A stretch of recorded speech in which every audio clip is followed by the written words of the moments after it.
Vamos passar desde já então a mais uma audição, neste caso da Agência de Avaliação e Acreditação do Ensino Superior, cujo assunto é a apresentação do relatório 2022 sobre a monitorização da avaliação do ensino superior, apresentado em cumprimento determinado no número 4 do artigo 16 da Lei 38/2007, 16 de agosto, alterada pela Lei número 94/2019, de 4 de setembro. Dar as boas-vindas naturalmente e agradecer a presença do Sr. Presidente do Conselho de Administração da A3ES, o Sr. Professor Dr. João Guerreiro, e lembrar a grelha para esta audição. O Sr. Professor terá 15 minutos iniciais para uma intervenção. Os grupos parlamentares terão 5 minutos cada para colocar as questões e fazer os comentários que muito bem entenderem. E, no final, o Sr. Presidente terá novamente 15 minutos para responder às questões dos senhores deputados. Portanto, sem mais delongas, desde já a palavra ao Sr. Professor.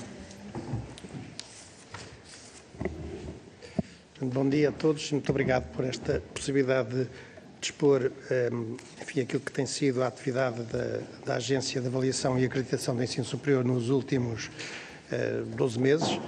Como é conhecido, nós, enfim, estamos obrigados, mas é uma iniciativa que nos apraz de apresentar publicamente à Assembleia da República e também ao Conselho Nacional de Educação um balanço daquilo que são os 12 meses de atividade que está a funcionar cá em baixo, os 12 meses de atividade da agência. O relatório foi entregue em novembro, o ano passado também fizemos a mesma entrega em novembro, e eu vou fazer uma soluma rápida daquilo que foi a nossa atividade destes últimos 12 meses. Um primeiro aspecto que gostava de sublinhar, que é, nós aprovámos no final de 2021, princípio de 2022, o plano estratégico da agência. Esse plano estratégico foi enviado à Comissão Parlamentar de Educação e Ciência e, portanto, digamos que é um quadro, um cenário relativamente ao qual nós nos movimentamos até 2024. E é com agrado que eu posso adiantar que naquilo que é o plano de atividades para 2023, nós fizemos a verificação, a conformidade das nossas atividades com aquilo que estava previsto no plano de atividade, no plano estratégico, e há, digamos, uma conjugação muito forte. O plano estratégico, como é conhecido, dava, enfim, um conjunto de indicações que nós fomos seguindo ao longo dos meses e, portanto, estes aspectos relacionados com o plano estratégico têm, de certa maneira, condicionado e orientado a nossa atividade. Naturalmente que o principal aspecto da nossa atividade tem a ver com os procedimentos de avaliação de ciclo de estudos e avaliação de qualidade das instituições, não só a avaliação das próprias instituições, como também dos sistemas internos de garantia de qualidade. Como verificarão através do relatório, o número de ciclos de estudo que nós avaliamos durante este período de 12 meses é enorme e, portanto, enfim, é um aspecto que gostaria de sublinhar, não só porque o número de ciclos de estudo é excessivamente, enfim, grande, porque também herdámos do período da pandemia um número também substancial de ciclos de estudo que ficaram em atraso, sobretudo ciclos que estavam em funcionamento e que ainda estamos a avaliar, mas também porque as instituições de ensino superior têm apresentado ciclicamente, nos períodos em que nós abrimos, enfim, chamadas para a apresentação de novos ciclos de estudo, têm apresentado um número muito elevado de ciclos de estudo. Enfim, o que nós temos nas nossas, enfim, o que nós temos identificado e de certa maneira elencado são normalmente por ano cerca de 300 novos ciclos de estudo que são apresentados em todos, enfim, que abrangem os 3 graus, a licenciatura, o mestrado e o doutoramento. Neste momento o nosso estoque, digamos assim, de ciclos de estudo em Portugal ronda os 4.250, à volta disso. Este ano, em setembro, outubro de 2022, recebemos mais cerca de 315 novos ciclos de estudo, a acrescentar àqueles que estão no ativo. Naturalmente, dos 300, nem todos estarão acreditados, vai haver uma seleção em função da avaliação que vamos fazendo, mas, de qualquer maneira, é uma taxa de novos ciclos de estudo porque é excessiva relativamente àquilo que é o sistema de ensino superior português. Nós, enfim, no relatório até fizemos uma comparação com aquilo que se passa em Espanha, que apresenta um número de ciclos de estudo relativamente mais moderado, enfim, elevado, mas moderado, mas a Espanha é 5 vezes superior à dimensão portuguesa. E mesmo em número de instituições também. Nós temos 98, enfim, já me referirei às instituições quando falar da avaliação institucional, mas nós temos 98 instituições neste momento e a Espanha tem menos 20, cerca de 70, 75 instituições. E, portanto, este aspecto do labor que nós utilizamos, que nós colocamos na avaliação do ciclo de estudo, é muito pesado, tem uma carga burocrática também muito pesada, mas há um elemento que eu gostava de sublinhar, que é de todos os 300, enfim, à volta de 300 novos ciclos de estudo que são apresentados por ano, nós conseguimos, enfim, através da nossa análise de avaliação, conseguimos acreditar qualquer coisa como 70%. O que quer dizer que as instituições, cada vez mais, têm colocado uma atenção, uma maior atenção nas propostas que nos fazem, comparada com aquilo que no passado existia, que era, enfim, muitas deficiências, designadamente no cumprimento de critérios de qualidade que resultam da legislação portuguesa. E, portanto, há, na verdade, aqui uma evolução positiva no que respeita à estruturação das propostas que são apresentadas e isso dá-nos também garantias de que no próximo ciclo de avaliação de ciclo de estudo nós possamos, e tendo em atenção à avaliação institucional, que já me referirei, nós possamos encontrar novos mecanismos de avaliação de ciclos de estudos que possam ser mais simplificados e mais, enfim, condicionados por um clima de confiança que nós pretendemos estabelecer entre a agência e as instituições de ensino superior. Para além dos ciclos de estudo, ainda tivemos durante o ano de 2022, estes últimos 2 meses,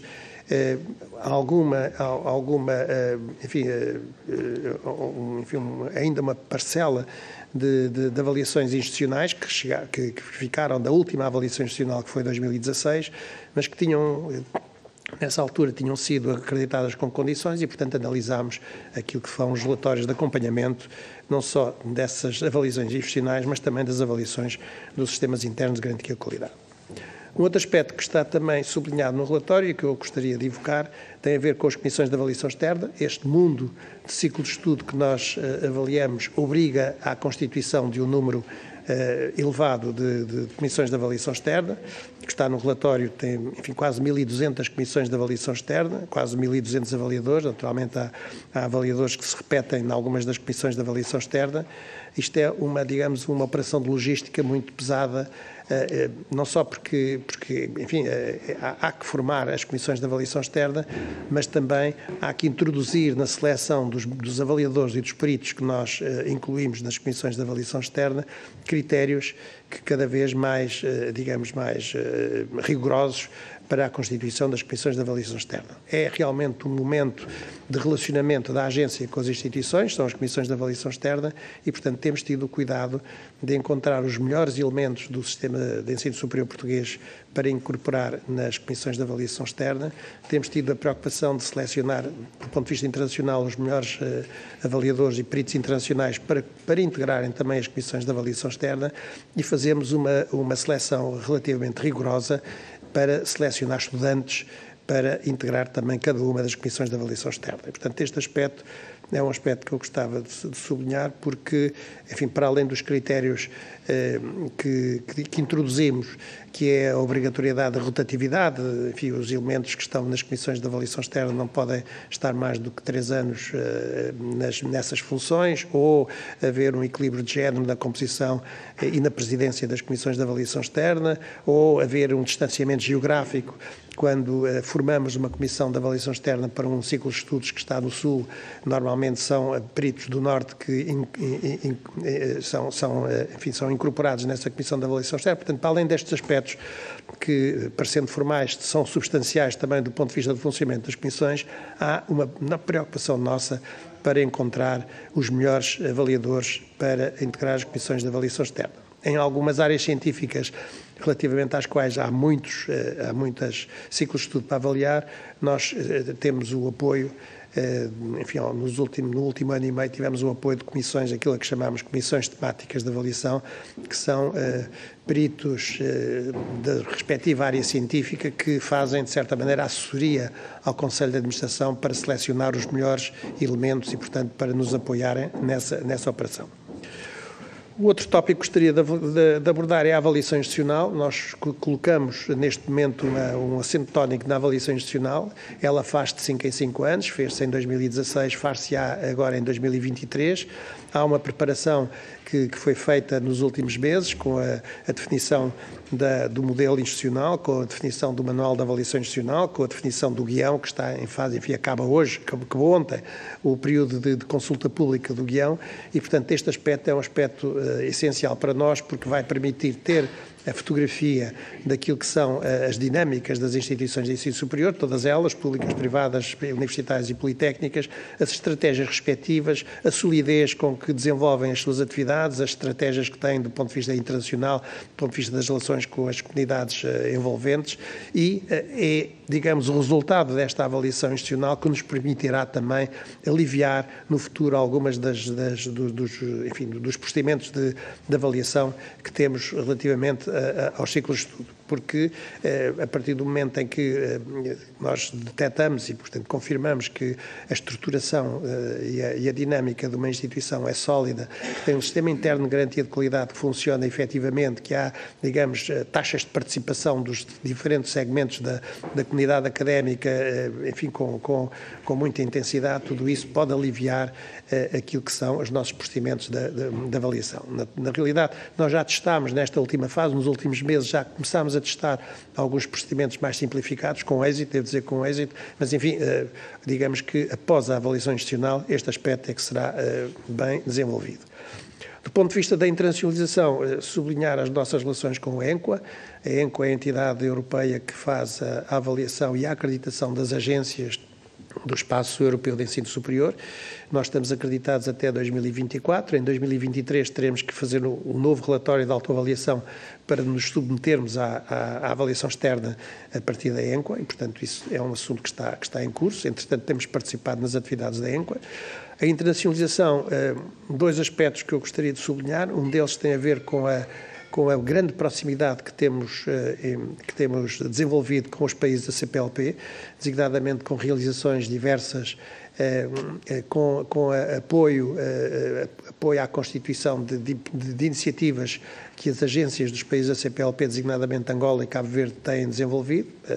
Enfim, muitas das comissões de avaliação externa, da avaliação institucional que neste momento está em curso em Cabo Verde, são comissões de avaliação externa preenchidas com avaliadores portugueses, enfim, a maior parte deles indicados por nós, sugeridos por nós, enfim, a escolha naturalmente é da agência cabo-verdiana, mas também a agência moçambicana e a agência Timor. Portanto, estes aspectos, estes quatro países estão aqui na primeira fila da nossa cooperação, já que a Guiné-Bissau e a Guiné Equatorial ainda não conseguimos encontrar os interlocutores adequados do lado desses dois países, e o Brasil tem tido um comportamento que ainda não conseguimos também encontrar. Há vários interlocutores do lado do Brasil. Esperemos que possa haver, a partir de 2023, alguma estabilidade nesse domínio. Temos também relações muito próximas com a ANECA, com a agência espanhola, com a agência da Catalunha, enfim, com várias agências, porque começámos a estabelecer acordos bilaterais com algumas agências do universo da ENQA, no sentido de permitir simplificar processos de avaliação que tenham necessidade de integrar a participação dessas agências.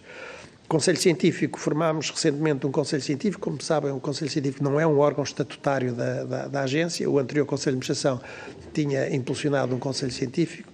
Nós, durante o primeiro ano e meio, não despoltámos o processo. Neste momento está constituído e, portanto, a ideia é que todos os nossos documentos, seja os planos estratégicos, seja eventualmente até os planos de atividade, enfim, tudo isso passe pelo Conselho Científico, que no passado emitiu opiniões muito sensatas e muito interessantes do ponto de vista do funcionamento da agência e, portanto, pretendemos também que isso se mantenha neste ciclo.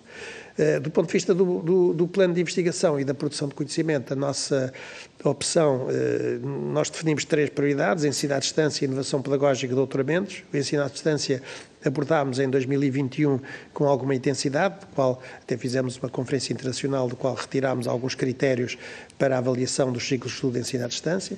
Inovação pedagógica, este último ano pedimos a um grupo de trabalho constituído por docentes de várias instituições para refletir sobre a inovação pedagógica, e vamos publicar o resultado dessa reflexão numa edição da agência.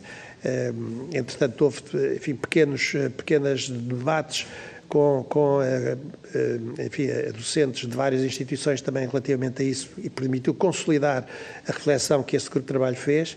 E, finalmente, temos um último grupo de trabalho que está ainda no início, sobre os doutoramentos, porque gostamos perante a diversidade de modelos de doutoramento que existem, não só em Portugal, mas também na Europa, precisamos de ter ideias bem claras daquilo que são, daquilo que podem constituir os programas de doutoramento, com reflexos da avaliação que nós no futuro teremos que fazer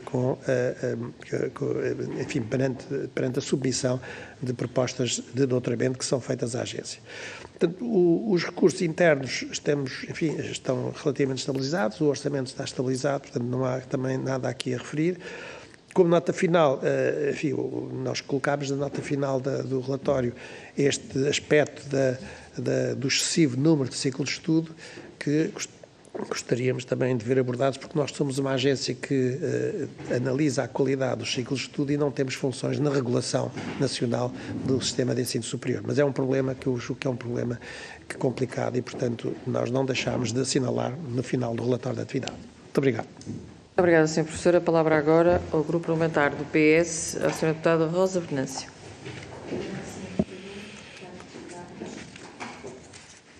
Em nome do Grupo Parlamentar do Partido Socialista, começo por saudar o Presidente do Conselho de Administração da Agência de Avaliação e Acreditação do Ensino Superior, o Sr. Professor João Guerreiro, e em si todos os elementos que integram a estrutura da agência. Não podia deixar de começar por relevar o inestimável serviço que a agência presta ao país, uma vez que, por força do seu estatuto, tem a responsabilidade de avaliar a qualidade dos ciclos de estudo e do funcionamento global do ensino superior, independentemente dos subsistemas e da natureza jurídica das suas instituições. Nesse sentido, merece-nos especial referência a nota final deste relatório que aqui nos apresentou, em que revelam o facto do número de propostas dos novos ciclos, abrangendo os 3 graus, licenciatura, mestre e doutoramentos, terem vindo a aumentar nos diferentes subsistemas, denotando-se alguma preocupação e necessidade de reflexão quando consideram esta afirmação como uma característica específica do sistema português, colocando naturalmente em dúvida a qualidade pretendida de cada uma das opções, a existência do corpo docente com adequadas qualificações para suportar esta oferta e até um equilíbrio apropriado da procura expectável associada em relação a diferentes opções de formação. Também no relatório de monitorização, refere-se, como perspectiva para 2023, a avaliação institucional como aspecto essencial, identificando esta iniciativa como decisiva para a coesão do sistema de ensino superior, para a manutenção da sua diversidade, para o estabelecimento de elevados níveis de confiança nas relações interinstitucionais e para afirmar o sistema português de ensino no panorama internacional, designadamente no espaço europeu de ensino superior. Assim, gostaríamos de perguntar se, da vossa análise, consideram relevante a necessidade de introduzir alterações nas linhas orientadoras de avaliação, tendo em vista a diferenciação dos subsistemas do ensino superior, que integram, como referem no relatório, instituições com diferentes perfis, estratégias diversas, regras de funcionamento específicas, níveis de autonomia próprios e, por conseguinte, resultados produzidos naturalmente díspares. Muito obrigada. Muito obrigada, Sra. Deputada. A palavra agora ao Grupo Parlamentar do PSD, o Sr. Deputado Carvalho. Muito obrigado, Sra. Presidente. Cumprimento o Sr. Presidente da A3S. Gosto de estar aqui consigo para este relatório que nos apresenta e que tem que ver com o funcionamento da agência, que nos diz que a agência que está a trabalhar, que o ensino superior está a ser avaliado, e isso é caso de satisfação para todos nós. queria focar-me em algumas coisas do relatório, mas também em algumas coisas sobre o ensino superior, até porque a nota final do relatório da agência é sobre ensino superior e sobre política de ensino superior, que é uma coisa que nós gostamos muito de debater aqui, como devem imaginar. Mas não sem antes ir ao relatório, o Sr. Presidente mencionou a participação e o recrutamento das melhores pessoas para as comissões de avaliação externa, nomeadamente nos estudantes, mas não deixámos de reparar que em outubro se inscreviam 2.400 estudantes, em maio de 21, maio de 22, esse número foi muito reduzido comparativamente, portanto foram cerca de 670, e portanto mostra aqui, enfim, uma diminuição da participação dos estudantes, e isto é um bocadinho como nós na política e nos partidos, não basta dizer que as pessoas não querem vir, pronto, não venham, quer dizer, quem é dirigente tem aqui uma responsabilidade também de fazer algum trabalho para motivar esta participação, e que é uma participação com um contributo que é essencial, porque se há razão pela qual insiste ensino superior, são os estudantes, e portanto eu gostava de perceber como é que a agência está a lidar com este problema, nomeadamente em articulação eventualmente com associações académicas, associações de estudantes, que possa, enfim, motivar mais estudantes a participar. Queria também perguntar-lhe sobre, enfim, os desafios que se colocam à agência com alterações que entram agora em vigor e com alterações que nós, até aqui em Assembleia da República, estamos a pensar fazer nas dinâmicas da organização do sistema, mas, enfim, alterações que agora entram em vigor, como são o cumprimento de rácios do corpo docente ou a avaliação das unidades de investigação, mas também as que pensamos fazer aqui, como são o caso da atribuição de graus de doutoramento nos politécnicos, da possível revisão de regiões que as iniciativas de cidadão também têm motivado aqui a Assembleia da República a fazer, da própria lei de bases, e, no fundo, que desafios é que isso pode colocar a uma avaliação que também tem que ser dinâmica, e porque esta evolução também decorre de uma aproximação das missões que se faz entre a missão das universidades e dos politécnicos, que é cada vez mais próxima no terreno, e nós todos observamos isso. E conforme se aproximam estas missões, ou não, quem quer saber é a sua opinião, precisamente porque não nos parece que seja indiferente avaliar o mesmo curso, ou um curso semelhante de uma universidade e de um instituto politécnico, e portanto o que lhe pergunto é como é que a missão de cada um deve ser avaliada, ou como é que se diferencia ao momento, até porque o Sr. Presidente até vem de uma instituição em que os dois subsistemas até conviviam, porque a sua antiga universidade até tinha escolas politécnicas, e portanto há também este caso das instituições em que os dois subsistemas já convivem, e portanto isto, como é um desafio que nós temos também de política, gostava muito de o ouvir sobre isso, até porque também se referiu a uma coisa que é evidente: a agência A3ES vai fazer 15 anos, ou já fez ou vai fazer, estará perto disso. É para nós uma espécie de regulador da certificação. E o que eu lhe pergunto é se 15 anos depois deve ser mais alguma coisa ou não, até porque também focou a relação com a ENQA. O nosso ensino superior, um bocadinho como o nosso país, também é cada vez mais europeu, é um ensino superior cada vez mais integrado ao nível europeu, com agências que se circunscrevem aos espaços do seu país. Até lhe pergunto se não devíamos estar também a pensar e refletir sobre se a agência portuguesa pode avaliar cursos de outros países da União e vice-versa, nesta integração europeia que se tem observado. E também do ponto de vista do que deve fazer ou pode fazer mais, 15 anos depois, o que é que a agência poderia fazer mais, até porque a nota final, novamente, do seu relatório, sugere que a agência tem opinião sobre mais algumas coisas, e gostava de lhe deixar também este desafio. E um último, porque anteontem foi apresentado um relatório da OCDE que nos diz que podemos perder 15% dos estudantes tradicionais do ensino superior até 2035. Vão ser pouco mais de 50 mil estudantes, e isto coloca aqui um desafio que temos que encarar já. Portanto, vamos fazer o quê? Vamos fazer um grande esforço de internacionalização do ensino superior? Vamos formar adultos ou idosos? Como é que nós nos vamos adaptar a isto? E como é que isso deve ser traduzido do ponto de vista da avaliação, porque isso também incentiva as instituições, os círculos de estudo, a serem mais isto ou mais aquilo. E, portanto, deixava-lhe este último desafio e agradecia-lhe novamente, deixava-lhe os meus cumprimentos até à próxima vez que venha, eventualmente, apresentar o relatório aqui. Muito obrigada, Sr. Deputado. A palavra agora ao Grupo Parlamentar do Chega, ao Sr. Deputado Gabriel Guitar Ribeiro. Saúde, Sra. Presidente, as senhoras e senhores deputados, e uma saudação especial ao professor João Guerreiro e, na sua pessoa, à A3ES. Agradecer a apresentação do relatório, as suas apresentações são muito claras, e começo por uma nota. O senhor professor referiu na apresentação mais do que uma vez que o ciclo de estudos é enorme.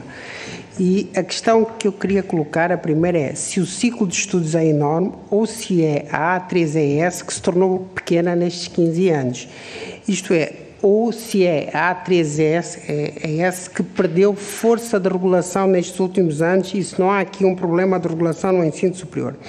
O professor referiu a importância do Conselho Científico Estratégico. Não sei se está aí a solução deste problema, mas gostava de saber se é uma resposta a essa situação. Depois, no relatório, é referido que existem 610 doutoramentos, mais de 2.000 mestrados, 1.512 licenciaturas. Saber se não há aqui, ou se tem essa impressão, uma excessiva fragmentação das formações oferecidas. Isto é, se nós não estamos a confundir diversidade e pluralismo com satisfação de interesses próprios ou outras coisas que acabam por ser prejudiciais. A ideia com que eu fico é uma ideia que até admito que possa não estar correta, mas é que há uma hipertrofia no crescimento da estrutura de cursos, ou pelo menos que o sistema cresceu de forma excessiva onde não devia e cresceu menos onde devia crescer, se não há aqui uma orientação de regulação. É que o meu discurso vai incidir em aspectos políticos, é que é isto, é que o ensino superior, como todas as áreas da governação, podem estar reféns de certos lobbies. E nós sabemos que o ensino superior é passível de influências ou proximidades tóxicas com o campo político. Isso existe. E que o que eu gostaria de saber é se estas entidades reguladoras que nós temos, o próprio Ministério da Ciência, Tecnologia e Ensino Superior, a FCT, mas destaco a A3ES, se estas entidades possuem capacidade efetiva para resistir às pressões que existem no ensino superior, é que resistir a essas pressões é a condição de se imporem reformas. E nós vamos percebendo que as reformas no ensino superior são absolutamente necessárias e adiá-las é prejudicar o país. Eu até coloco a questão numa outra perspectiva, que é esta. Se sente que não existe aqui alguma incongruência entre as entidades reguladoras. A A3ES tem o foco a manutenção da pluralidade, da diversificação do sistema de ensino superior. Mas depois a FCT, a Fundação para a Ciência e Tecnologia, ignora de certa forma essa característica. Vamos admitir que tem de ser mesmo assim. E a questão que eu quero colocar é esta: se não lhe parece que o Ministério da Ciência, Tecnologia e Ensino Superior devia ter uma posição política estratégica mais clara, portanto, em termos de discurso político, o que é que quer do sistema de ensino superior? Se quer a manutenção da diversidade ou se quer uma maior fusão entre as instituições. Eu sei que a pergunta é incómoda, mas pelo menos como reflexão, se não lhe parece que, neste contexto, o ator político é o ator mais frágil, mais errático, mais ineficiente e que acaba por desproteger instituições como a A3ES. O professor referiu, mesmo para terminar, que segue critérios de qualidade que têm a ver com a legislação. Mas o próprio discurso político pode introduzir um critério de qualidade e parece-me um elemento mais frágil. Portanto, muito obrigado. Muito obrigada, Sr. Deputado. A palavra agora ao Grupo Parlamentar do Bloco de Esquerda, a Sra. Deputada Joana Mortágua. Muito obrigada. Queria agradecer a apresentação do relatório da A3S. Nós tínhamos algumas questões que queríamos colocar, uma delas já foi colocada, tem a ver com o debate que o Parlamento tem estado a fazer sobre a possibilidade de conferir grau de doutor no ensino politécnico e qual poderá vir a ser qual será o papel, não é poderá vir a, qual será o papel da A3S nesse contexto. A outra questão tem a ver com a avaliação institucional, que é o objetivo estratégico da A3S, mas numa matéria específica que é a futura revisão do regime jurídico das instituições do ensino superior. Depois de muita pressão, houve uma avaliação feita pela OCDE, pedida pelo Governo na legislatura 2015 e 2019. Esse estudo, do nosso ponto de vista, tem dois problemas. O primeiro é que a OCDE teve um papel político na influência sobre o Governo em relação ao modelo de governação que o RGES acabou por vir a adotar e, portanto, não estamos seguros da isenção política da OCDE desse ponto de vista para avaliar um modelo. O segundo é que esses próprios critérios utilizados pela OCDE e que se replicaram no RGES serviram sobretudo para libertar o Governo da sua responsabilidade perante problemas como a precarização do corpo docente, a precarização dos investigadores, a questão da própria democraticidade e fiscalização interna das instituições, criando problemas de organização democrática interna das instituições e de financiamento que são muito claros e que levam à dependência cada vez maior das instituições de ensino superior públicas de financiamento privado, seja esse financiamento via estudantes, propinas e outras taxas que agora ainda há pouco discutimos, seja dependência do setor privado e, portanto, um perigo para a própria independência científica das instituições. E era sobre essas matérias que nós gostaríamos que a A3S pudesse pronunciar, nomeadamente sobre o papel que virá a ter na revisão do RGES e se, em particular, as temáticas da participação democrática, da qualidade de emprego, do financiamento público e da participação dos representantes do setor privado nos órgãos de gestão das instituições em consequência da transformação de algumas das instituições em fundação serão alguns dos critérios que poderão vir a ser tidos em conta na avaliação do sistema e na avaliação que será feita e na revisão, esperamos nós, que será feita do RGES. Muito obrigada, Sra. Deputada. A palavra de novo ao Sr. Presidente. Tem mais 15 minutos para responder. Muito bem, muito obrigado. Eu vou tentar responder. Perceberão que há aqui temas que saem um bocadinho fora do âmbito desta apresentação, mas, enfim, não vou fugir a isso. Né? Relativamente à senhora deputada PS, é verdade que nós temos tido alguma dificuldade, isto também julgo que é um assunto transversal a algumas das questões que me colocaram. Nós temos tido alguma dificuldade em distinguir aquilo que são componentes estratégicas e estruturais do sistema politécnico relativamente ao sistema universitário. Isso resulta do facto desta clarificação nunca ter sido muito sublinhada e muito frisada ao longo dos vários anos. Há nos instrumentos legislativos, enfim, pequenas notas relativamente ao caráter profissionalizante mais do subsistema politécnico relativamente ao outro, mas nós não temos, há em alguns domínios científicos conflitos entre as propostas que são apresentadas. Outros, é claro, por exemplo, a saúde, as tecnologias da saúde, é claro que são um setor do sistema politécnico. No caso do turismo, é claro que muitos deles, a maior parte, são do sistema politécnico. No caso da medicina, é sistema universitário. Enfim, é relativamente...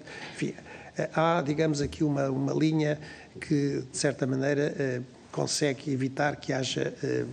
enfim, promiscuidade no bom sentido entre as duas. Mas não, esse assunto não é um assunto que esteja claro. É um assunto que, do meu ponto de vista, deveria estar mais claro. Porque o que nós defendemos é a diversidade do sistema, a diversidade daquilo que são os resultados do sistema de ensino superior, aquilo que são os perfis profissionais que saem do sistema de ensino superior.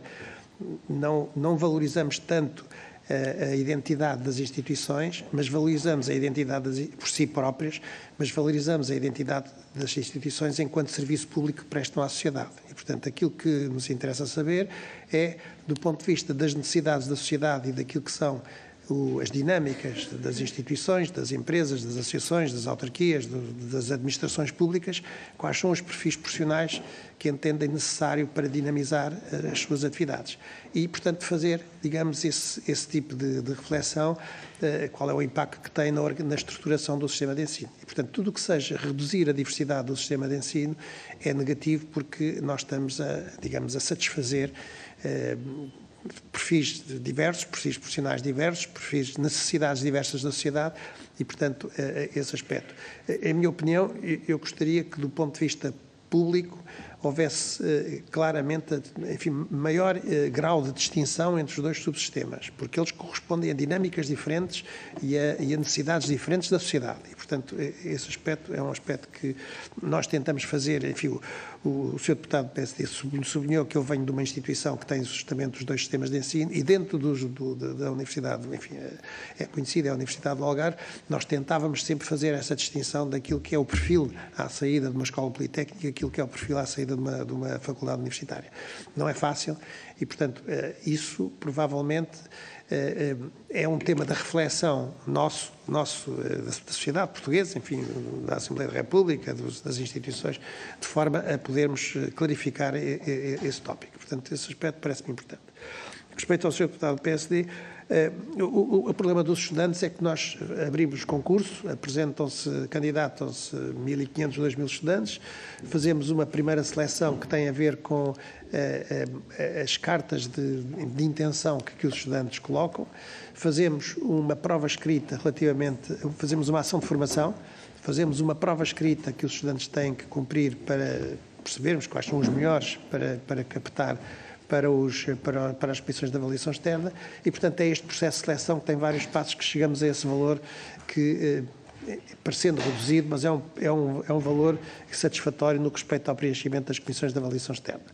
Eu devo dizer que nós temos um cuidado muito grande em chamar os representantes de estudantes que estão no Conselho Consultivo, como é conhecido, mas em todas as iniciativas que nós temos há sempre estudantes que estão, por exemplo, nas discussões que fizemos sobre inovação pedagógica, temos, enfim, não só fizemos 2 reuniões, uma no Porto, outra em Lisboa, temos representantes de estudantes nesses momentos de debate e, portanto, isso é um ponto de honra que não queremos, enfim, que seguimos. O pergunta do cumprimento dos rácios do corpo docente, quer dizer, nós estamos obrigados àquilo que o decreto de 2018, o 65 de 2018, impõe, portanto, se me perguntar se os rácios enfim, que as instituições cumprem os rácios, eu tenho aqui dificuldade em responder. Por exemplo, o rácio do sistema universitário obriga a que o número de professores associados e catedráticos seja mais de 50% do número de docentes de carreira e há 4 meses atrás nenhuma das universidades públicas cumpria.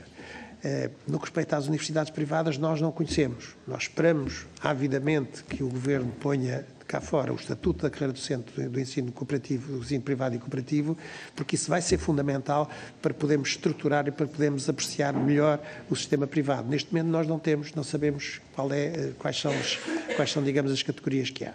No que respeita ao sistema público, houve um esforço, enfim, a Assembleia da República conhece seguramente isso, no sentido de foram criados aqueles concursos especiais de promoção interna e, portanto, há um esforço das instituições no sentido de atingir os rácios que estão nos estatutos da carreira docente universitária e também no estatuto da carreira docente politécnica e, portanto, enfim, uma vez que há esse esforço, nós adotámos os prazos que estão previstos nesse esforço para não aplicarmos taxativamente os critérios que estão na lei até o cumprimento desse prazo.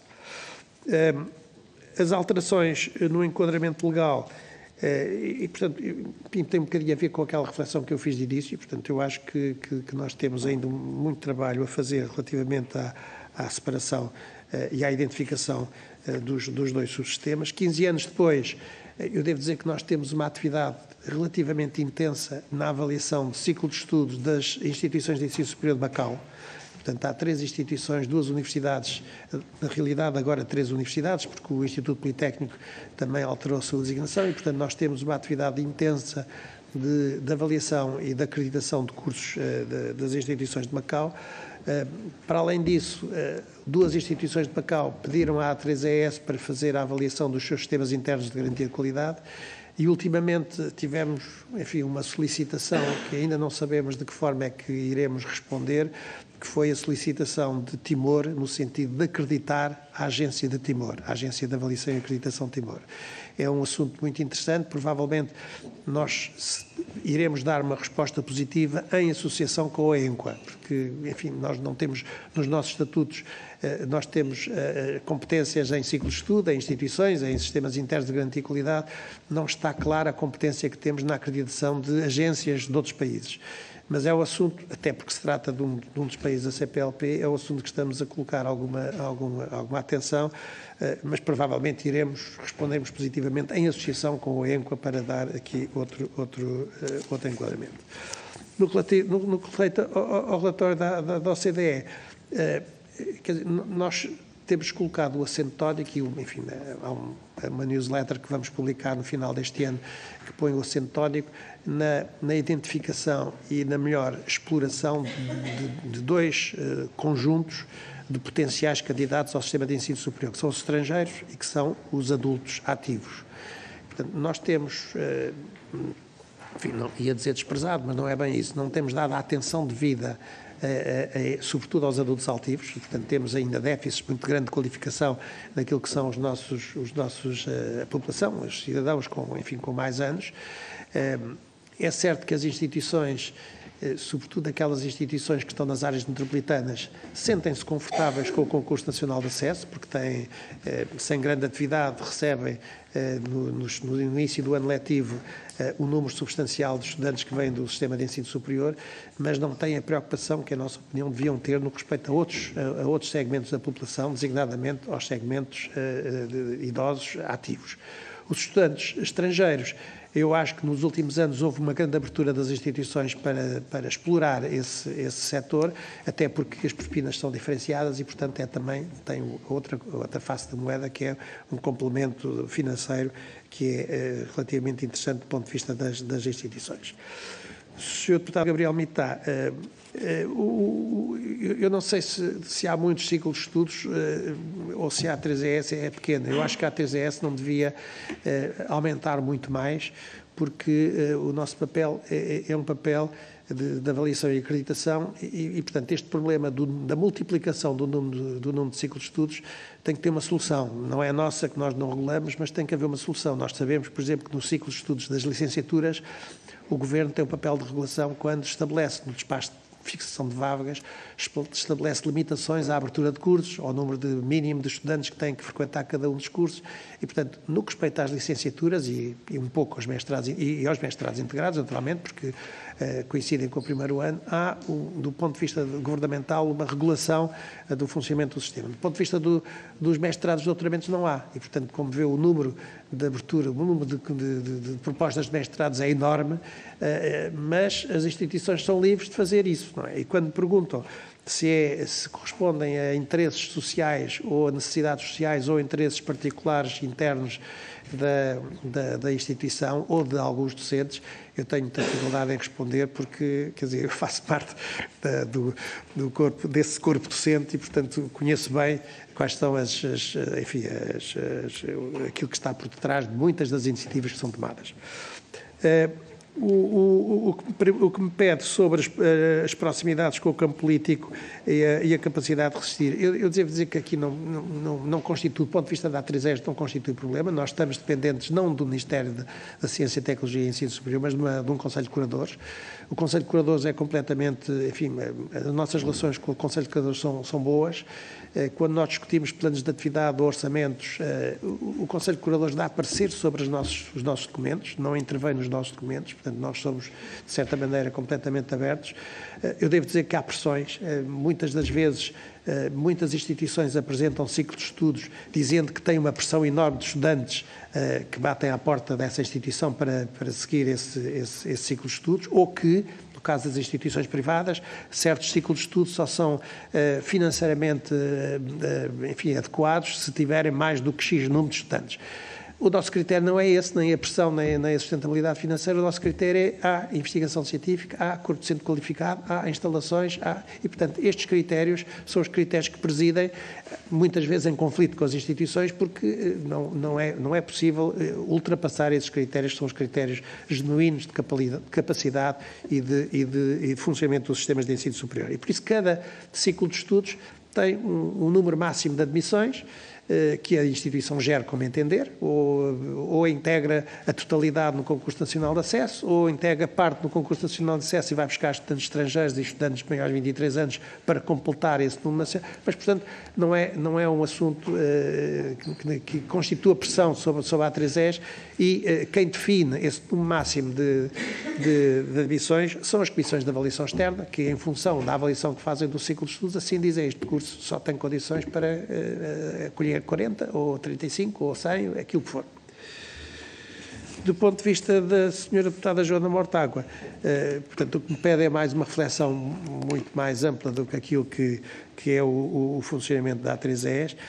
Eu devo dizer que no debate em curso na Assembleia da República nós produzimos um documento, e o documento que tentava responder àquelas 4 questões que foram colocadas ia muito no sentido de manter a diversidade e de fazer depender aquilo que são as decisões no que respeita a cada uma das instituições do interesse nacional, do interesse das necessidades e da procura que a sociedade pudesse ter relativamente a esses perfis profissionais. E, portanto, enfim, no caso de haver doutoramentos otorgados por outras instituições que não universitárias, naturalmente os critérios são os mesmos, e, portanto, tem que haver exatamente as mesmas condições de análise e de avaliação para poderem funcionar. Mas eu integrava tudo isso, que aliás no nosso documento também sublinhámos, integrava tudo isso na revisão do RGES, que me parece fundamental. Ele foi aprovado há cerca de 14 ou 15 anos, tinha um patamar, tinha um horizonte de 5 anos para ser avaliado, pelo menos avaliado, não digo alterado, mas avaliado, e não foi feito. E, portanto, enfim, daquilo que nós conhecemos também, parece que o Ministério lançou, ou vai lançar vai lançar a revisão do RGES. Devo dizer que o que me pergunta se na avaliação institucional há reflexo ou não daquilo que pode ser a avaliação do RGES. Quer dizer, nós tentamos na avaliação institucional, e se consultar, aliás, eu posso enviar o guião que nós preparámos para a avaliação institucional, há aspectos fundamentais do funcionamento interno, da democraticidade interna, da participação dos diversos segmentos da comunidade académica, do funcionamento dos órgãos, os conselhos científicos, pedagógicos, conselhos de gestão, tudo isso que são aspectos que são levantados, quebres e abordados na avaliação institucional. E, portanto, desse ponto de vista é necessário, enfim, há aspectos que eu também, enfim, acho que a revisão do RGES é fundamental, mas os aspectos essenciais de funcionamento das instituições, da sua democraticidade, da sua autonomia, da garantia da sua autonomia, da existência dos órgãos participados pelos diversos segmentos da comunidade académica, esse é um dos aspectos que está contemplado na avaliação institucional, e, portanto, não vamos prescindir desse tipo de informação. Julgo que... Muito obrigada, Sr. Presidente. Não pisei muito no calendário? Não pisou. Foi rigoroso no tempo. Agradecer mais uma vez a presença, os esclarecimentos e os contributos que aqui nos deixou, e desejar-lhe umas boas festas, naturalmente. Muito obrigado. Boas festas também a todos e muito obrigado.